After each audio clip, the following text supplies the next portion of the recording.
So maybe Alice, we'll start with you if you'd like to perhaps give us a few perspectives on what you've heard so far, and obviously from a main contractor's perspective, perhaps an aspect of the conversation we've perhaps not heard so far today.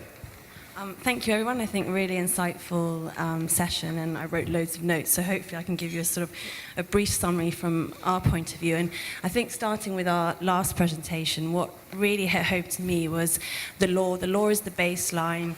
The law is sort of there, and the Modern Slavery Act has helped shine a light on the issue. But let's not forget that sort of slavery was abolished in the 19th century. We're now the 21st century. Clearly, it's not enough, and we need to do more. There needs to be sort of greater conversations, and I think that links into what was said about the name and fame, changing the narrative, and I think that's really key because it's about setting a good example. And if we name and fame people, perhaps I would say this as a bit coming from a sort of private business, we can set an example as to what's best practice. We can be more public about, perhaps, and should be more public about what we talk about. But as part of that, we should be more public about potentially our risks. And I think, traditionally, businesses, they will talk about their risks, and they'll talk them about their board level, and they feed down to that, and they help develop your business plans. And perhaps from a high level, we are talking publicly about risks. But again, with this issue, we need to really delve down and look at the sort of innate issues within our supply chain and talk about that and that risks. And it sets an example of best practice. It also sort of sets a warning to those out there who are the perpetrators of this crime, that we are looking at you, we are starting to investigate. Because again, it's very simplistic, but people don't enslave people to be nasty to them. They do it because they make essentially a huge amount of money out of it. I think the UN has estimated it's in the multi-billion pounds. So they have a huge drive.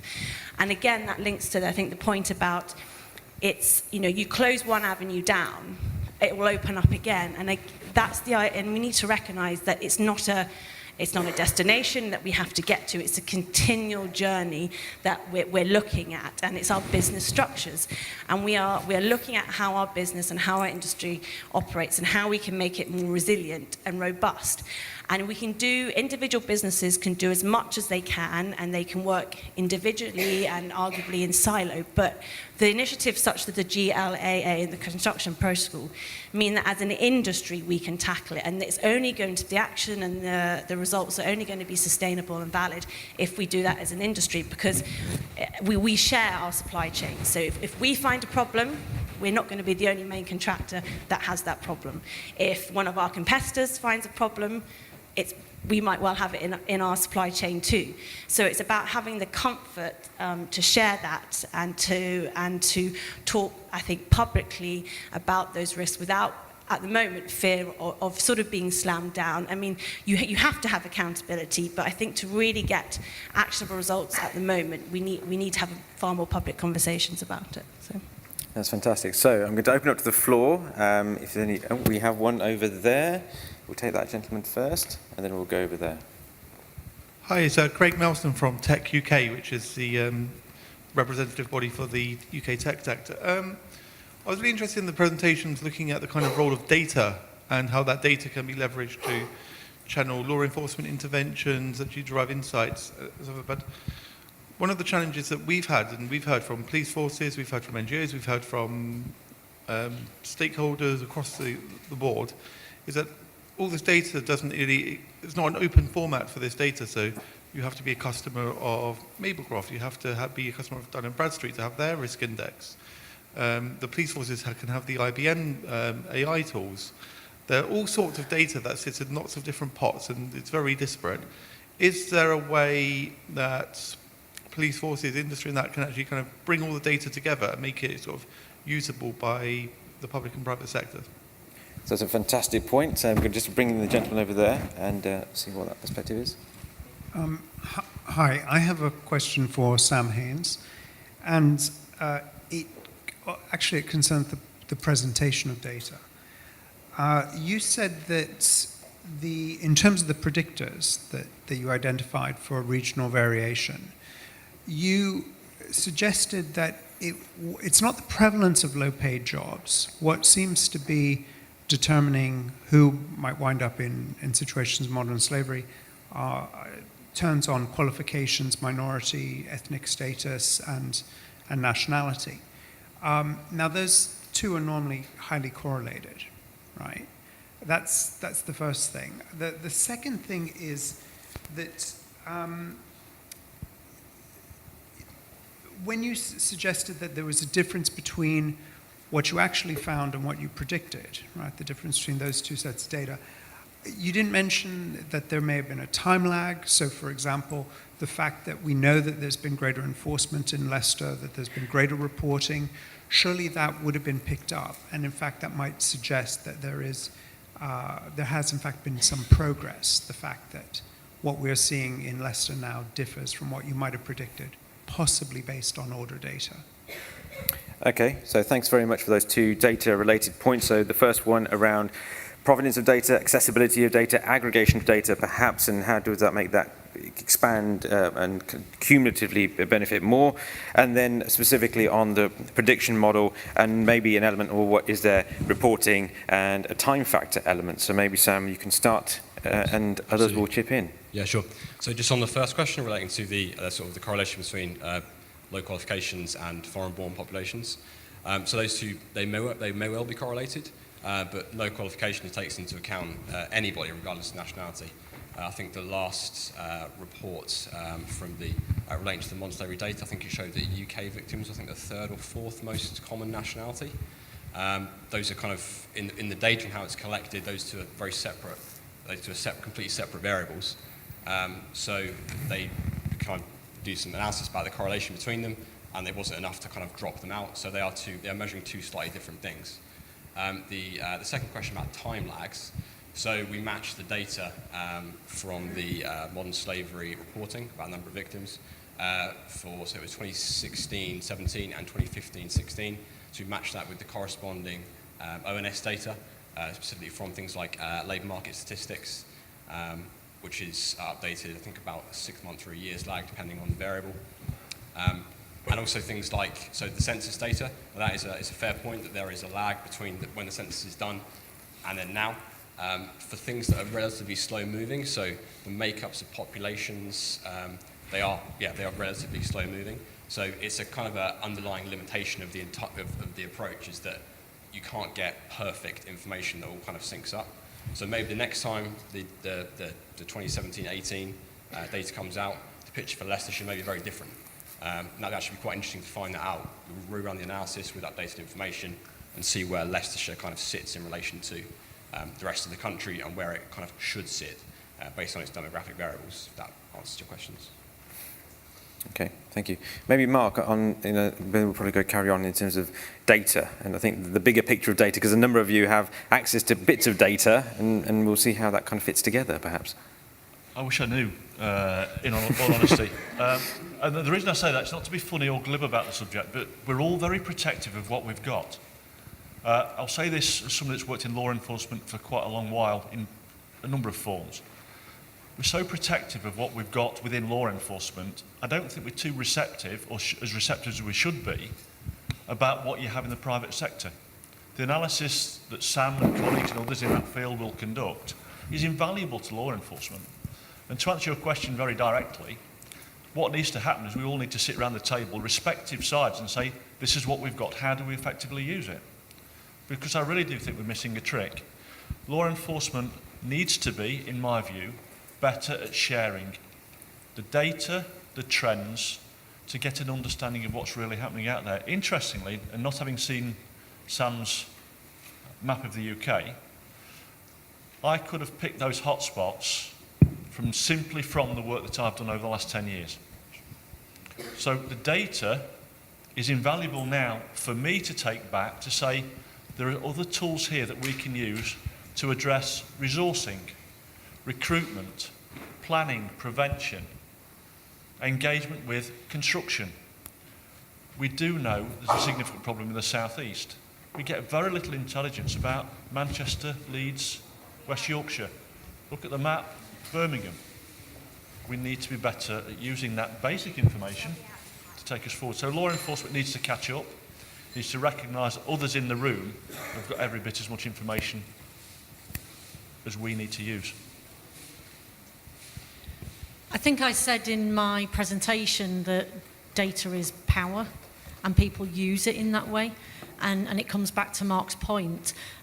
We do need to get better at combining our data sets because we all have one piece of the jigsaw. What we're trying to do now is we're working with the Home Office and a number of strategic partners to actually look at bringing everybody around the table. And I think there's a recognition that as part of the UK-wide Modern Slavery Helpline, we are sitting on a lot of information and a lot of information that could actually change our opinion about what's happening, finding out about how people are getting involved in these types of situations. And for me, the data is about prevention. So we need to look at it in that context, and we need to kind of stop playing silly games in terms of saying, well, you know, aren't we great because we know all of this stuff and we'll tell you when you need to know. Actually, let's bring it all together and let's actually talk about this in a grown-up way and bring the data sets together and make sure that we can all sit and work from the same hymn sheet. If I could add, I mean, when we work with businesses, in some cases, we develop a tool for them. We use our data to screen their suppliers, and that will then inform them, and they'll go away and do audits of their suppliers. In most cases, we aren't allowed to see the results of those audits because the business is very, very cagey, and understandably so, because I think someone mentioned earlier, they're concerned about press reports, about the kind of fallout from that. Is actually a slight contradiction in the fact that the businesses that are more willing to kind of dig into their supply chains and look for violations are kind of also very worried about those allegations coming out. Even though they're doing the right thing, it exposes them to criticism, compared to a business who did nothing and didn't find anything, who may well kind of get away with any criticism. So there's a difficulty there as well. Okay, thank you. Just mindful of time, we have one here, probably the last one. Okay.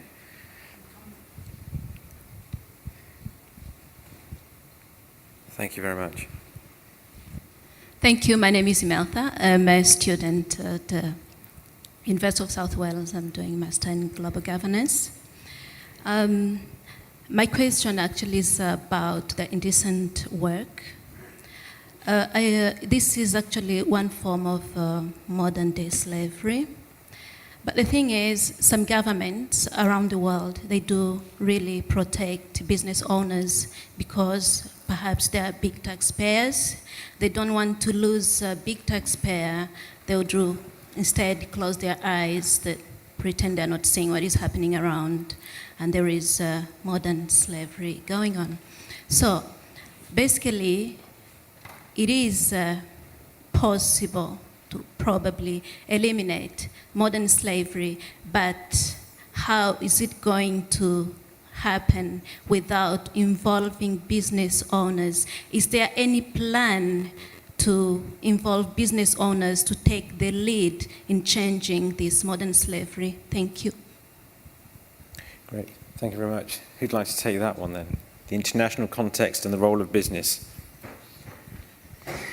Wow, where should we start? Yeah, I mean, excellent. I think the recognition here today, and particularly when Paul was speaking, Jared from the co-op, is that it's recognised that business harnessing businesses' power for change and for good is recognised. And I think what I just want to say is your question needs to be put in context, actually, probably of the UNGPs, the guiding principles, because the framework that is set there is protect, respect, remedy, and it involves government, business, and collaborative forces, and obviously within that, the law.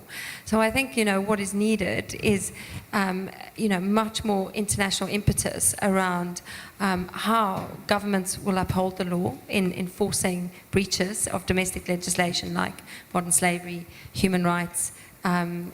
We see it with employment, gender, that kind of thing.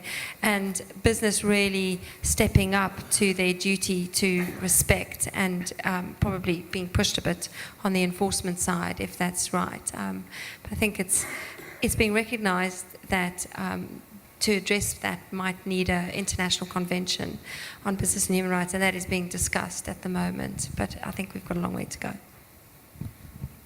I'll just add to that in terms of we are a UK business. Our sites are in the UK, but we have a global supply chain. So, but what I think is what we realise is that it's top down and bottom up when you're tackling an issue such as so large and complex such as this. And often in countries where you're sourcing some of your more at-risk materials, you're dealing with much wider social and cultural issues that, as one business, you're not necessarily going to be able to solve and challenge. So it's about so Rob McAlpine and other main contractors working with suppliers such as Marshalls, who we know are on the ground out there working bottom up sort of with communities to make sure that the practices that are in place are the correct ones, and putting pressure that way as well as top down. And often the sort of bottom up approach has more of an impact, because some of these countries you're dealing with sort of the buying power that we have. You know, if we look at nationally, we think we've got a huge buying power, but when we look globally with some of these countries, we're not even a sort of a ripple on their pond. So you've got to approach it both ways. I just want to make one comment. I think we kind of play top trumps with this. So your point about businesses and government, for me, government plays a key role in talking to other governments about how they need to change their approach, because we have the same kind of thing here. I'm going to say something quite controversial now, but we have the same kind of thing here in the UK, where we say modern slavery is a top priority, but it will never trump our immigration policy or our approach to immigration. And it's the same with other governments who will say modern slavery is really important and we'll sign up to it in principle, but if it's going to affect our approach and our relationship with businesses, then we're not really interested. And so we have to, and this is why we talk about kind of partnerships and making sure that everybody's got a role to play, because governments do have a key role to play. If we are going to change behaviour, we need to start at the top. And I absolutely agree, it's bottom up, top down, but you know, governments need to take the lead, need to say this is not acceptable, create an environment where we don't accept it, and that's not only within the UK, that's internationally, because if we don't, again, we'll be sat here in a few years' time talking exactly the same mantra, and we will have not moved on. So it's really important that we all take that stand. Great. So maybe it's a closing comment maybe from Chris then on that aspect of the cultural behaviour change that we're seeing in construction. Yeah, I think so, and we do need to see that cultural change in construction, but the issue, the more global issues as well that we see, you know, represent an uneven playing field in many respects. I mean, the other side of the Modern Slavery Act is modern slavery is corruption and bribery, because actually you can't get away with a modern slavery incident without someone turning a blind eye, which means they've got to be paid off, and that's bribery. And we know, following the Bribery Act, there's probably only been a handful of prosecutions under the Bribery Act. So even a law like that is not being enforced particularly that much. So I don't want to put a damper on it, but if you try and do more enforcement on the Modern Slavery Act, would it actually get enforced if we're not enforcing something like the Bribery Act or the Competitions Act? And so on. So I just would say, you know, it's going to be a long, long road, and it's actually about changing attitudes and also making people realise that the law is there, it should be obeyed, but you've also got to make sure that, you know, if they don't obey the law, that people, governments and authorities are prepared to take action, because if you're not prepared to take action, the law's a bust. Great, so thank you very much. That's a good point to end on. Please join me in thanking our esteemed panel.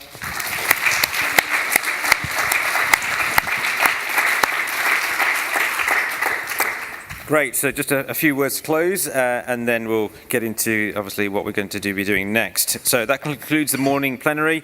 Obviously, we thanked our speakers, so that's fantastic. Hope you find the sessions interesting, informative, inspirational, but also quite helpful in terms of teeing up what we'll get into in the afternoon.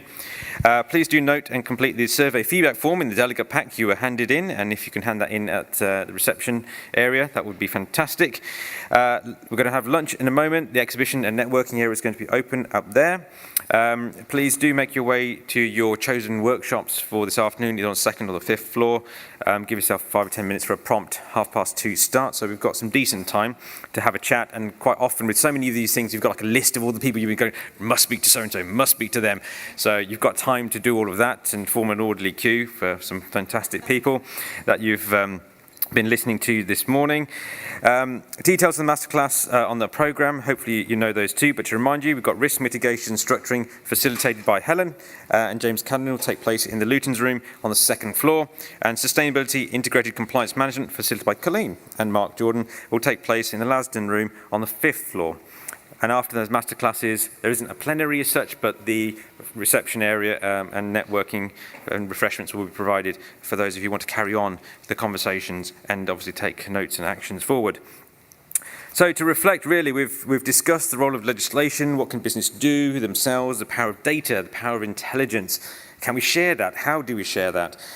More insights from obviously the fantastic CIB report, the role of risks in these conversations, and how do you recognise those risks? How do we change that narrative, I think has been discussed, and some interesting perspectives around the naming and faming type of angle, and how do we turn lots of these things into real action. So there's clearly a lot of hope, there's a lot of belief, there's a lot of passion that we've already heard from this morning as we take it forward. And the point around needing more legislation, but how do we enforce that? Can it be enforced? And how do we kind of drive that through? So is it a carrot, is it a stick? It's just a really, really big carrot stick. And perhaps never to forget, obviously, the humanity of what we are trying to drive through.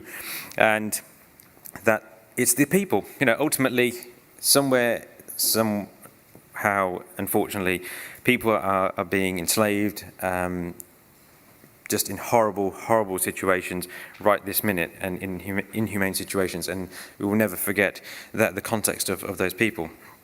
And in as much as everything else that has been discussed today, so much of it is that we heard this morning, some fantastic work that's already been going on in outreach, in recognition, in raising the profile, the awareness of everything else that is going around in this area.